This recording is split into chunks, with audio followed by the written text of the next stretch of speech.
हमारे सरकारी स्कूलों की स्थिति क्या है, इसका पता बांदीपुरा के सोनाबारी क्षेत्र के बॉयज मिडिल स्कूल को देखने से मिलता है, जहां 9 क्लासेस के लिए सिर्फ और सिर्फ 4 कमरे हैं। यहां बुनियादी सुविधाओं का अभाव है और इलाके के लोग स्कूल के मैदान में कचरा फेंक देते हैं। छात्रों का कहना है कि बुनियादी सुविधा न होने के कारण उनकी पढ़ाई पर विपरीत असर पड़ रहा है। खेल के मैदान पर लोग कचरा फेंक देते हैं, जिससे उनकी खेल गतिविधियां प्रभावित होती हैं। कचरे की वजह से हमें मास्क लगाकर बाहर पढ़ना पड़ता है। दुर्गंध की वजह से पढ़ाई की तरफ तवज्जो नहीं दे पाते। 2010 में सर्व शिक्षा अभियान के तहत स्कूल भवन का काम शुरू किया गया था, लेकिन 13 साल हो गए, काम पूरा नहीं हुआ।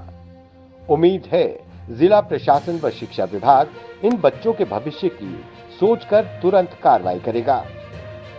हम इकरा है, मैं 6वीं जमात में पढ़ती हूँ, गवर्नमेंट बॉयज़ मिडिल स्कूल में पढ़ती हूँ और हमारे स्कूल में बहुत कमी है और यहाँ पे एक क्लास में एक रूम में दो क्लास पढ़ाते हैं।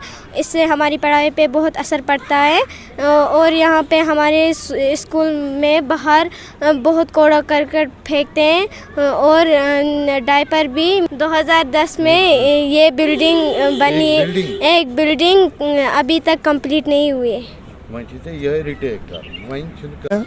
हबीबुल्ला आखून हूँ, मैं गोईवारा में रहता हूँ जनाब जी। 2010 में ये प्लान वगैरह यहाँ बना। स्कूल में जगह की बहुत कमी है, क्योंकि 4-5 क्लास एक ही क्लास में नहीं पढ़ सकते हैं, एक ही रूम में। तो ये 2010 से ये पता नहीं है ये पैसा आता है नहीं आता है, ये किसी के जेब में जाता है। 2010 से कमरे 3 नहीं बन रहे हैं, पहली प्रॉब्लम ये है। तो दूसरी प्रॉब्लम ये है, यहाँ पे गांव वाले ला के कूड़ा करकट इसमें स्कूल के सामने गली में फेंकते हैं, रोड के ऊपर।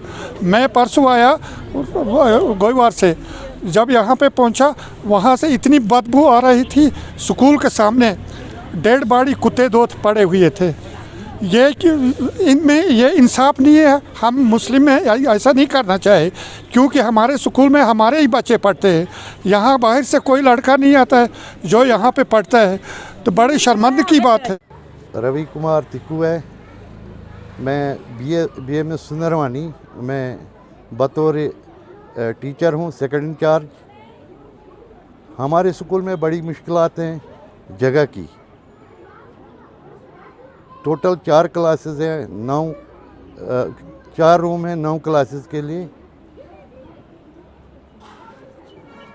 धूप के दौरान हम बाहर बच्चों को पढ़ा सकते हैं, मगर जब बारिश होती है तो अब हमें एक कमरे में 2 क्लास लेने पड़ते हैं। इससे बच्चों की पढ़ाई पे असर पड़ता है।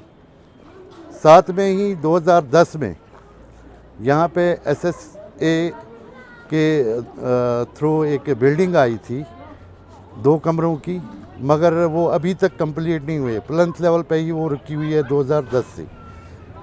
तो और एक बड़ा मसला है, हमारे स्कूल के सामने जो रास्ता जाता है, जो स्कूल के लिए भी जाता है रास्ता, उस पे गाँव के कुछ लोग डायपर और गंदगी आकर गेट के सामने डालते हैं।